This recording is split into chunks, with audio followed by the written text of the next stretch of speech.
to our second lesson of chemistry. I'm teacher Nsereko and Ruhanington, your chemistry teacher. Wherever you are, nice to see you, senior threes. Thank you for watching our lessons. Thank you for doing that endeavor to see that learning goes on even when we cannot physically get together. This is our second lesson on carbon and its compounds. The previous lesson we looked at the group, the period, and what carbon is in nature. Today we're going to look at the reactions of carbon. If carbon exists, so diverse in nature, is carbon reactive? If it reacts, how does it react? We gave an example in the previous lesson that charcoal is carbon. Do we have any reaction at home where carbon is involved? I don't want you to think that chemistry is only at school. No, please. At home, when you are lighting the charcoal stove, the sigiri, you are burning carbon. That's our reaction number one, combustion.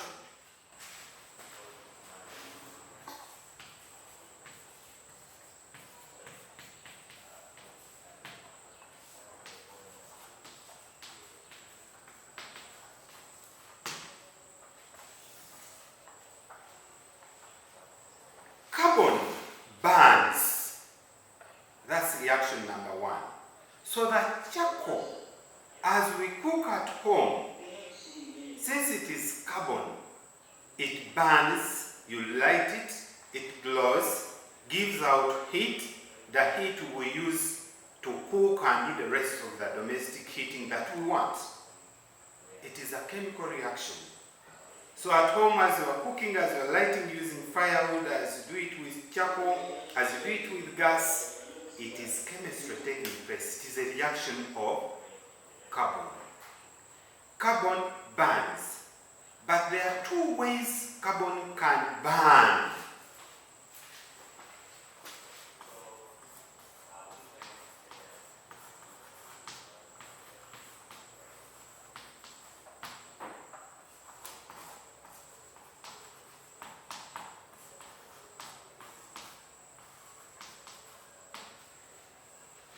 There are two, in plenty of air and limited air. The difference is plenty and limited. Plenty means a lot.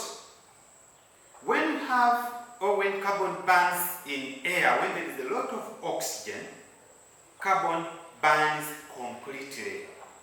And it burns to form carbon dioxide. I'll write the equation here.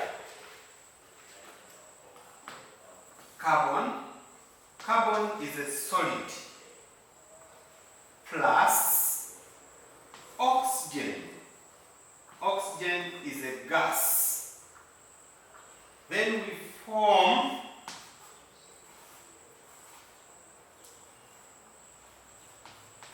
carbon dioxide.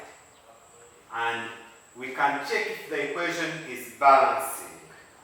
Carbon 1 is balancing. Oxygen, there are two atoms this side on our left, and there are two oxygen atoms on our right. So the equation is balancing. That is how carbon burns in plenty of air.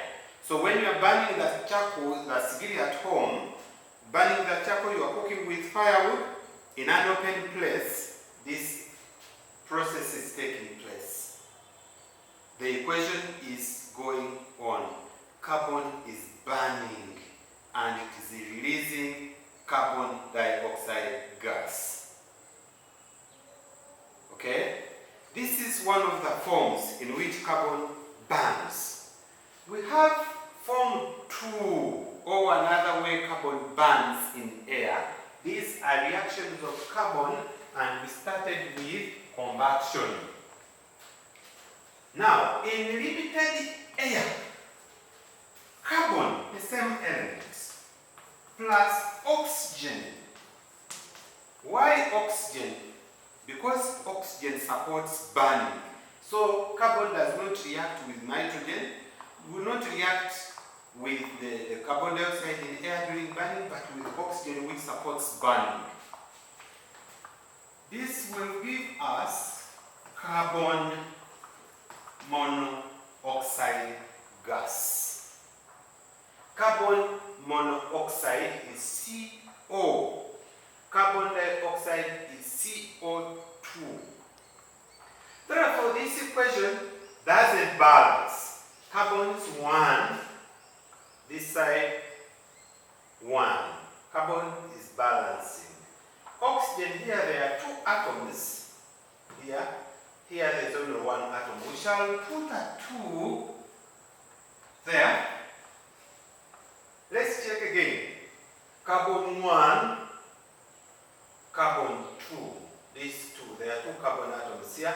So we shall put another 2 here to balance the carbon. 2 carbon atoms, 2 carbon atoms, 2 oxygen atoms here. There are 2 oxygen atoms, so the equation is balancing. So carbon burns in limited air to form carbon monoxide. Carbon monoxide is a very, very poisonous gas.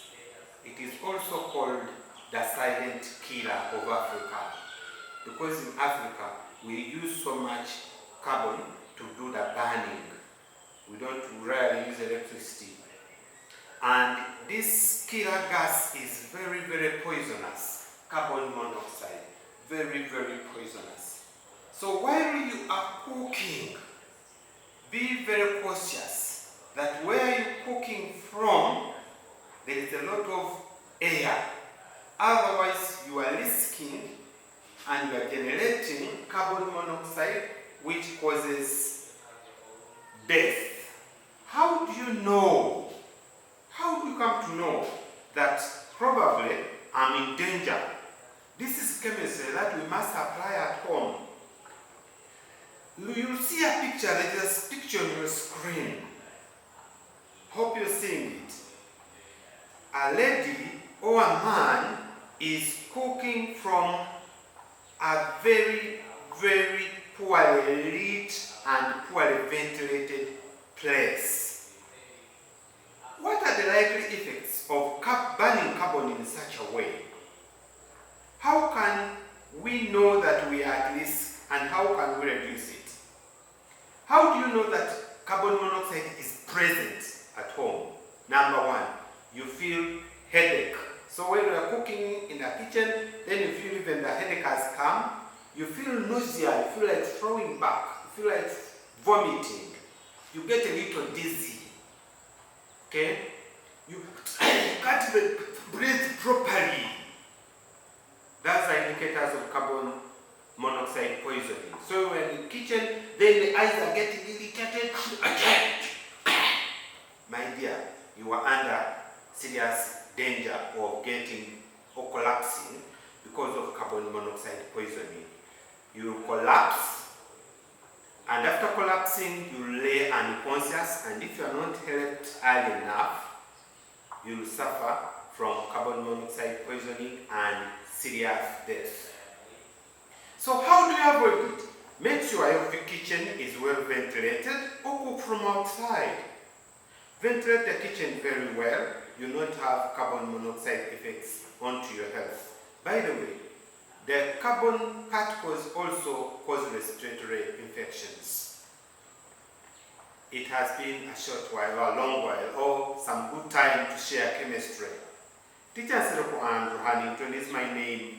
We have shared on the reactions of carbon in plenty of oxygen and limited supply of oxygen, and we have seen what happens. We are grateful because you subscribe to this channel so that any new video that is uploaded in regard to chemistry, you can pick it. This is Nsereko and Huntington, your chemistry teacher today. Thank you for watching our videos. Thank you for studying with us chemistry. See you in lesson 3. Have a good time.